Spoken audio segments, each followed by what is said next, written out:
ആദ്യ ചാപ്റ്ററിലെ ഇമ്പോർട്ടൻ്റ് ആയ ചില ക്വസ്റ്റ്യൻസ് കൂടി പരിചയപ്പെടാം. Prove that Coulomb's law obeys Newton's third law. Coulomb's law ന്യൂട്ടൻ്റെ തേർഡ് ലോ ഒബേ ചെയ്യുന്നുണ്ടെന്ന് പ്രൂവ് ചെയ്യണം. ഇവിടെ രണ്ട് ചാർജുകൾ Q1 Q2 എന്ന് പറയുന്ന രണ്ട് ചാർജുകൾ r ഡിസ്റ്റൻസ് അകലത്തിൽ വെച്ചിരിക്കുന്നു.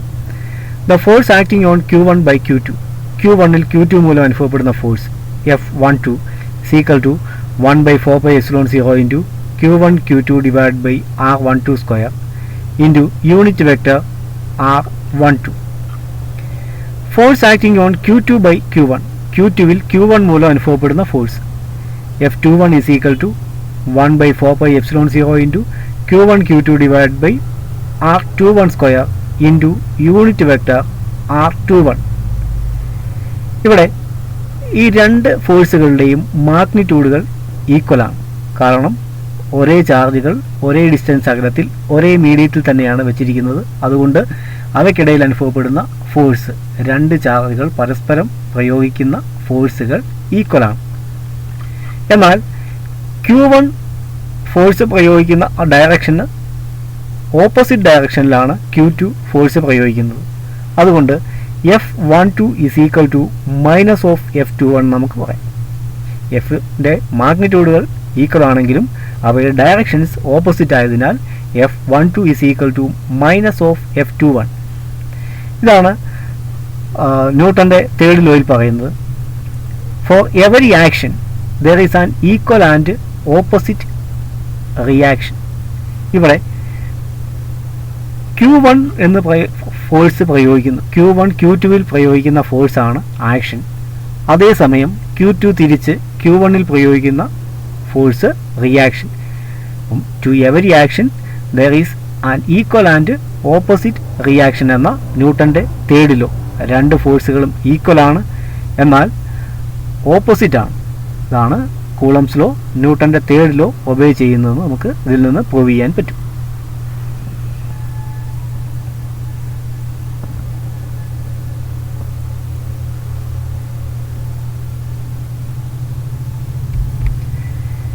Next question. Two charges separated in air by a distance exert a force F on each other.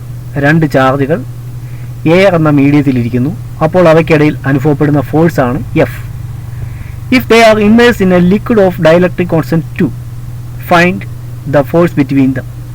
ഇതേ ചാർജുകൾ അതേ ഡിസ്റ്റൻസ് അകലത്തിൽ ഒരു ലിക്വിഡ് മീഡിയത്തിലേക്ക് നമ്മൾ മാറ്റുന്നു. ആ ലിക്വിഡ് മീഡിയത്തിൻ്റെ ഡയലക്ട്രിക് കോൺസ്റ്റൻ്റ് ആണ് 2. അങ്ങനെയെങ്കിൽ ഫോഴ്സിന് എന്ത് ചേഞ്ച് വരും, അല്ലെങ്കിൽ ഫോഴ്സ് അപ്പോഴുള്ള ഫോഴ്സ് എത്രയെന്ന് നമ്മളോട് കണ്ടുപിടിക്കാനാണ് പറഞ്ഞിരിക്കുന്നത്. ആദ്യം നമ്മൾ എയറിലുള്ള ഫോഴ്സ് നമ്മൾ കണ്ടുപിടിക്കുന്നു. കൂളംസ് ലോ അനുസരിച്ച് അതിനെ F1 എന്ന് ഞാൻ റെപ്രസെൻ്റ് ചെയ്യുന്നു. F1 is equal to 1/4πε0 into Q1 Q2 divided by R square. Force in liquid second മീഡിയത്തിലേക്ക് നമ്മൾ മാറ്റുന്നു. അപ്പോഴുള്ള force F2 is equal to 1/4πε0 into epsilon R.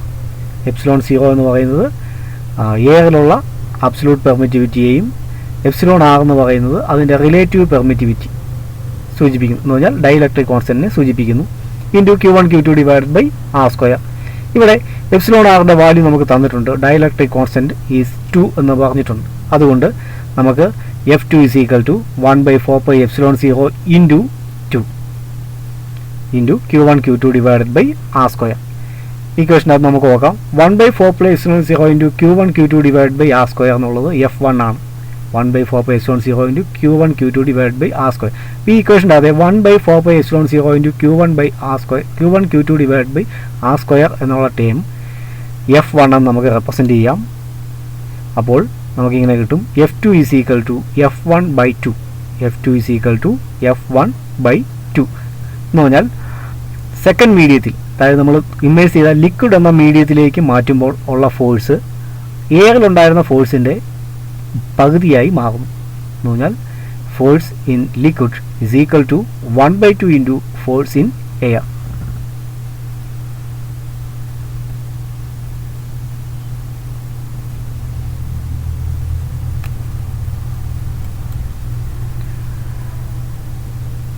Next question. Find the force between 2 point charges 2 into 10 raised to minus 7 coulomb and 3 into 10 raised to minus 7 coulomb are placed in air 30 centimeter apart. രണ്ട് ചാർജുകൾ 30 centimetre distance അകലത്തിൽ വെച്ചിരിക്കുന്നു. അവയ്ക്കിടയിലുള്ള force കണ്ടുപിടിക്കാനാണ് നമ്മളോട് പറഞ്ഞിരിക്കുന്നത്. Given Q1 is equal to 2 into 10 raised to minus 7 coulomb and Q2 is equal to 3 into 10 raised to minus 7 coulomb. R is equal to 30 centimeter is equal to 30 into 10 raised to minus 2 meter. We have F is equal to 1 by 4 pi epsilon 0 into Q1 Q2 divided by R square. നമുക്കറിയാം 1 by 4 pi epsilon 0 എന്ന ടേമിൻ്റെ value 9 into 10 raised to 9 ആണ്. 1 by 4 pi epsilon 0 is equal to 9 into 10 raised to 9 into first charge 2 into 10 raised to minus 7 into second charge 3 into 10 raised to minus 7 divided by 30 into 10 raised to minus 2 അതാണ് distance, അതിൻ്റെ square. ഇനി 9 into 2 into 3 54 10 raised to 9 into 10 raised to minus 14 divided by 900 into 10 raised to minus 4. അടുത്ത ടൈമിൽ നമ്മൾ cancellation ചെയ്യാനുള്ള 10ൻ്റെ പവറും അതുപോലെ ഡിവിഷനും നടത്തി കഴിയുമ്പോൾ നമുക്കിങ്ങനെ കിട്ടും 0.06 ഇൻറ്റു 10 റൈസ് ടു മൈനസ് 1 എന്ന് നമുക്ക് കിട്ടും. ഇതിനെ നമുക്ക് 6 into 10 raise to minus 3 newton. അപ്പോൾ the force between 2 point charges 2 into 10 raised to minus 7 coulomb and 3 into 10 raised to minus 7 coulomb are placed in air in 30 centimeter. We get the force between them. F is equal to 6 into 10 raised to minus 3 Newton.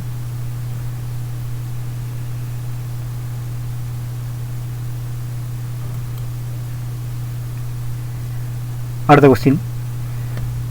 If a medium between two charges is replaced from air to water, medium എയറിൽ നിന്ന് water ആയിട്ട് മാറ്റുന്നു, then what will be the change in force between the charges?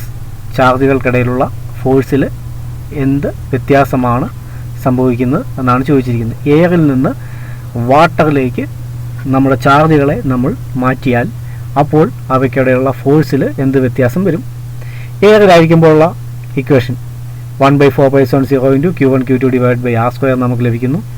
മീഡിയത്തിലായിരിക്കുമ്പോൾ 1 by 4 pi epsilon 0 into epsilon R, മീഡിയത്തിൻ്റെ dielectric, അതായത് വാട്ടറിൻ്റെ dielectric constant epsilon R into Q1 Q2 divided by R square. വാട്ടറിൻ്റെ കേസിൽ epsilon ആറിൻ്റെ value 81 ആണ്. therefore നമുക്കിങ്ങനെ കിട്ടും force in water is equal to 1 by 4 pi epsilon 0 into 81 into Q1 Q2 divided by R square. ഇപ്പോൾ നോക്കാം 1 by 4 pi epsilon 0 into Q1 Q2 divided by R square. ഈ term എയറിലുള്ള ഫോഴ്സിനെയാണ് represent ചെയ്യുന്നത്, എയറിലുള്ള ഫോഴ്സിനെയാണ് റെപ്രസെൻ്റ് ചെയ്യുന്നത്, ഡിവൈഡഡ് ബൈ 81. അപ്പോൾ നമുക്ക് ഇങ്ങനെയാണ് ലഭിക്കുന്നത് force in water is equal to 1 by 81 into F in air. അതായത് ഫോഴ്സ് വാട്ടറിലേക്ക് മാറ്റി കഴിയുമ്പോൾ ഫോഴ്സ് ഡിക്രീസ് ചെയ്യും എന്നതിൽ നിന്ന് നമുക്ക് മനസ്സിലാക്കാം.